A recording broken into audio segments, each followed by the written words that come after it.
How would you react if the government informed you that your town was about to become the bottom of a lake? You'd probably be a little concerned, right? Now, this is an issue that many people in China are confronting. The Chinese parliament has approved construction of a project called the Three Gorges Dam. Anytime you build a dam on a large river, the surrounding terrain changes radically. Ecosystems are altered, and sometimes entire communities must relocate to higher ground, as the dam traps the flow of water and floods towns and farms. But the reason dams are built so often around the world is that they're an effective way to produce hydroelectric power. Like most places in the world, China needs more electricity as its population grows. Also, a dam would help prevent the damage caused by the river when it floods. So how do you balance the need for electricity and flood control with the human and environmental factors? Should some people's land be sacrificed so that a greater good can be achieved for the majority? As you'll see in the CNN report, there are no simple solutions.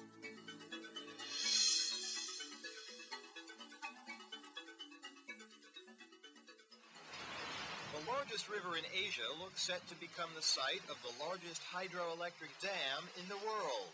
The Chinese government hoping to tap the energy of the mighty Yangtze River in a project as massive as the 4,000-mile-long Yangtze itself. The decision was announced at the annual session of the Chinese Parliament, currently underway in Beijing. It was the climax of a debate over the wisdom of building such a dam that has raged in China for 40 years. Since the earliest days of communist rule, the leadership has been split between those who have dreamed of harnessing the Yangtze and those who argued a dam would cause irreparable damage to the environment and destroy one of the most famous scenic spots in China, the historic Three Gorges. Now, backed by a huge propaganda campaign, supporters of the project have triumphed. Their plan calls for the construction of a 600-foot-high dam and power station costing $11 billion and taking 18 years to build. This project is necessary, technically feasible, and economically rational. With the Yangtze regularly flooding its banks and causing untold misery, the appeal of a dam which would control floods as well as generate power is understandable.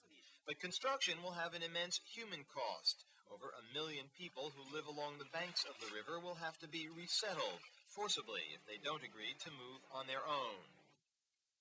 Moreover, many critics have expressed anxiety about the huge cost and the destruction of the Three Gorges, which has inspired Chinese artists and poets for centuries. But backers of the dam dismiss such concerns.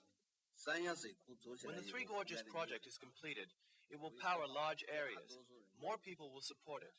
Even some people who do not understand it will finally support the project. There used to be a place in these gorges years ago known as the White Bone Pagoda, a pile of bleached bones, thousands of them, the remains of some of those who lost their lives to this treacherous river. If the dam is built, its supporters say the Yangtze will no longer be a threat to the people of China, even if the construction itself will cause the site of the White Bone Pagoda and most of the surrounding communities and wildlife to disappear forever. Mike Chenoy, CNN, on the Yangtze River. The controversy surrounding the Three Gorges Dam is unusually intense because it involves more than the environmental effects of flooding or the pros and cons of hydroelectric power.